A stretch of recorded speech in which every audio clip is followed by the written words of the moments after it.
Le syndicat intercommunal des eaux des Corniches et du littoral a décidé la rénovation de la canalisation en diamètre 400 qui alimente la Riviera jusqu'à Menton via un endroit particulier, la Principauté de Monaco. C'est cette partie du chantier que nous vous présentons ici. La pose de 3,5 km de canalisation DN 600, presque entièrement en galerie. La Principauté a dit, eh bien, écoutez, pour traverser, plutôt que de le renouveler en lieu et place, ce qui se fait d'habitude, c'est-à-dire dans les rues, nous avons une galerie, des galeries, vous allez poser dans les galeries. Des galeries existantes dans lesquelles passent déjà des conduites d'eau de distribution, des conduites d'électricité, des conduites de téléphone. Donc le projet a consisté à s'adapter dans ces galeries qui au départ n'étaient pas faites pour recevoir un tuyau qui fait quand même 60 cm de diamètre.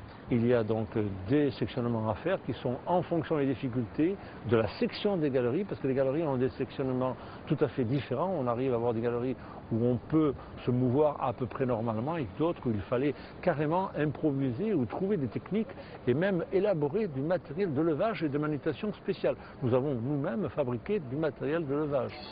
Cette nouvelle canalisation en acier, équipée d'un revêtement intérieur en époxy et extérieur en polypropylène, fut acheminée au fur et à mesure de la pose, faute d'un lieu de stockage sur place.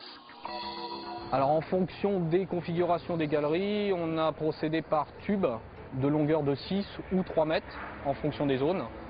Donc rentré par les trappes d'accès situées sous voirie un par un.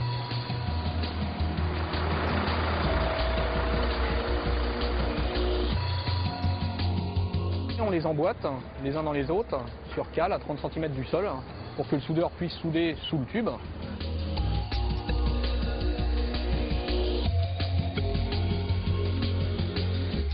On a des personnes qui sont habilitées, formées pour ce genre de travaux. On a une équipe de soudure qui avance progressivement, composée d'un soudeur, d'un aide-soudeur, et on réalise en moyenne 4 à 5 soudures par jour sur un diamètre 600.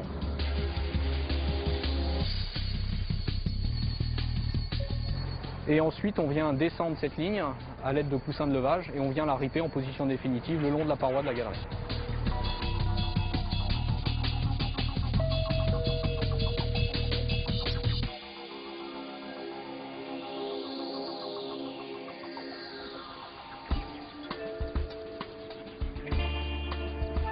Autre particularité du chantier, le passage obligé de la canalisation sur la falaise Sainte-Dévote. Il fallait que cette conduite, une fois posée, soit le mieux intégrée possible à l'environnement. Donc là, il a fallu non seulement trouver les failles, trouver les aspérités de toutes les roches pour pouvoir s'y lever le mieux possible en essayant d'épouser la falaise. Dans un premier temps, ce qu'on a fait, c'est un débroussaillage de la falaise sur un tracé bien précis qui a été défini avec les gens de la Principauté. Ensuite, on a fait un relevé topographique précis avec des alpinistes pour avoir un profil sur plan de la falaise, savoir un petit peu où est-ce qu'on allait prévoir des coudes, les zones où il fallait engraver, encastrer la conduite dans la roche.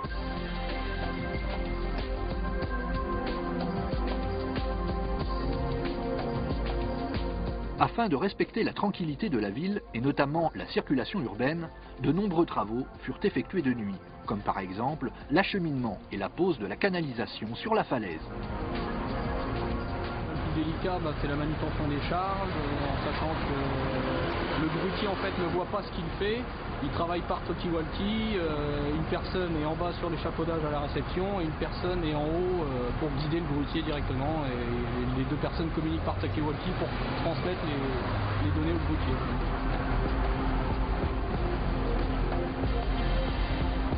Descends doucement.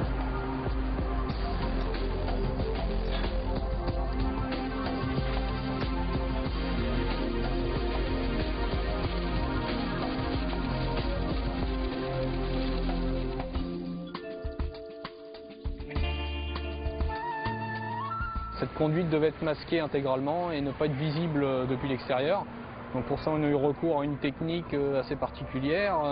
C'est de l'enrochement artificiel en résine qui est moulé sur de la véritable roche et qui est reteinté ensuite dans la masse en fonction de la roche avoisinante de manière à avoir quelque chose d'homogène qui se font le mieux possible dans l'environnement. Donc elle est masquée par des faux rochers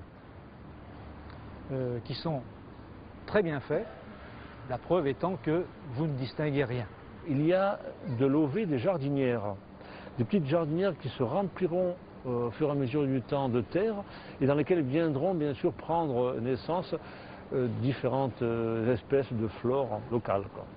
Donc ça veut dire que d'ici quelques années, on aura une conduite qui sera totalement reprise par l'environnement et par le terrain naturel.